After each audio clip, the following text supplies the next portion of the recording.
साथियों नमस्कार, मैं राजेश शर्मा और 7 इंडिया न्यूज में आपका स्वागत है। हम बात करते हैं राजस्थान की। राजस्थान में विधानसभा चुनाव है। हालांकि 2018 में यहाँ ये कांग्रेस की सरकार बनी और कांग्रेस के अशोक गहलोत वहाँ मुख्यमंत्री बने। इस समय जो चुनाव चल रहा है राजस्थान में, वहाँ चुनाव पूरा दो खेमों में भाजपा बटी हुई है। एक खेमा पूर्व मुख्यमंत्री वसुंधरा राजे सिंधिया, दूसरा खेमा भाजपा का संगठन। भाजपा नेताओं ने वसुंधरा को किनारे करने के लिए दीपा कुमारी को मैदान में उतारा है और ये माना जाता है कि जब वहाँ बड़े नेताओं का प्रोग्राम होता है, प्रधानमंत्री की रैली होती है, गृह मंत्री की रैली होती है और दूसरे नेताओं की रैली होती है, तो उसमें संचालन का काम दीपा कुमारी को दिया जाता है, जबकि वसुंधरा को बोलने का अवसर कम मिलता है।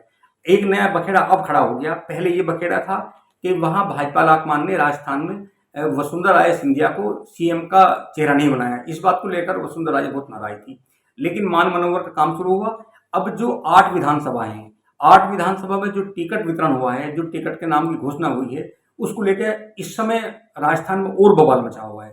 क्योंकि जो नाम वसुंधरा राजे सिंधिया ने दिए उस पर भाजपा लाकमान ने मोहर नहीं लगाई और जो दीपा कुमारी के नाम थे, वे नाम जो 2018 में भाजपा के खिलाफ चुनाव लड़े थे, निर्दलीय चुनाव लड़े थे, उसमें कुछ जीते थे, कुछ हारे थे।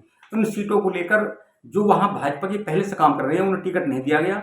माना जाता है कि वे सब लोग वसुंधरा राजे गुट के थे और जिन लोगों को टिकट दिया गया वे सब दीपा कुमारी के आसपास के थे। तो मैं आपको बताता चलूं कि ये 8 विधानसभा सीट हैं, 8 नाम है, जिसको लेकर अब राजस्थान भाजपा में एक नया बवाल शुरू हो गया है। वो बवाल वसुंधरा राजे और भाजपा लाकमान के बीच है। ये सीट हैं गंगानगर सीट है। जयदीप बिहानी पहले इंडिपेंडेंट चुनाव लड़े थे, भाजपा से बगावत करके भाजपा के खिलाफ लड़े थे।